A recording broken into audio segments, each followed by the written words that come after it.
many of you have ever thought about starting your own home-based business? I'm sure you have. But why haven't you? Why haven't you made a decision to start it?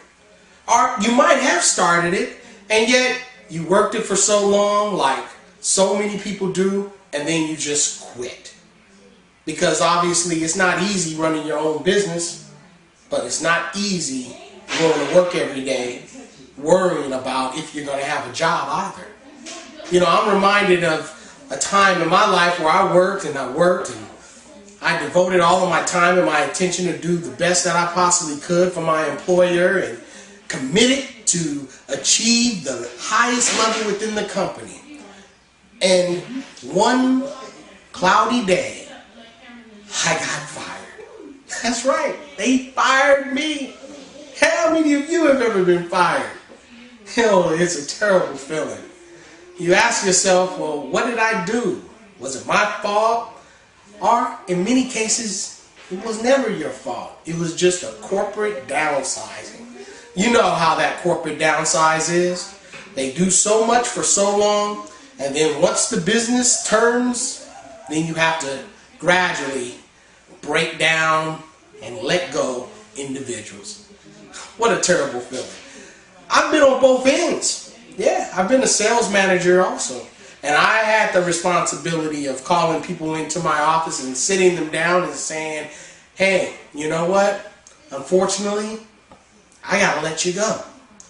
And looking at the faces of those individuals, the broken spirits of those individuals, and wondering what's next. Ladies and gentlemen, I'm here to tell you today that don't allow your dreams to die. Because when one door closes, another door is bound to open.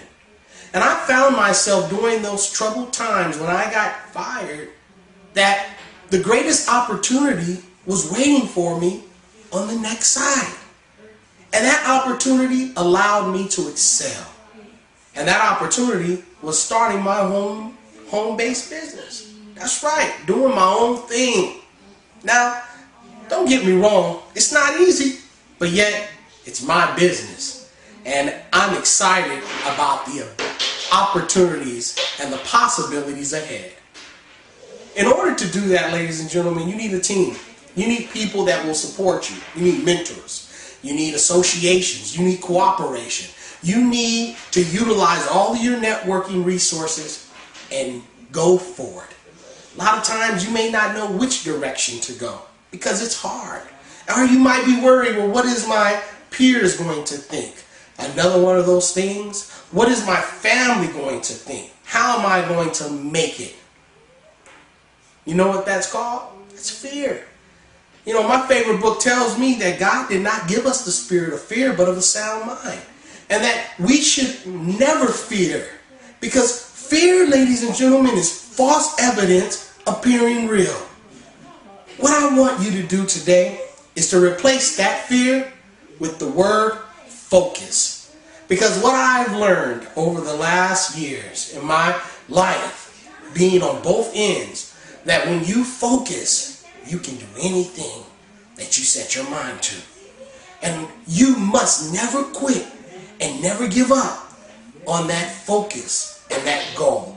Write it down, be clear, and know that you will never quit until you receive the prize at the end of that focus. You can do it. You have the ability to do it. You know, a lot of people are walking around what I like to call the walking dead. That's right. They have allowed their dreams to die somewhere. As a matter of fact, I'm reminded of the words of Norman Cousin. He said that the greatest tragedy in life is not death, but what dies inside of us while we're still yet living. Wow. What have you allowed to die inside of you?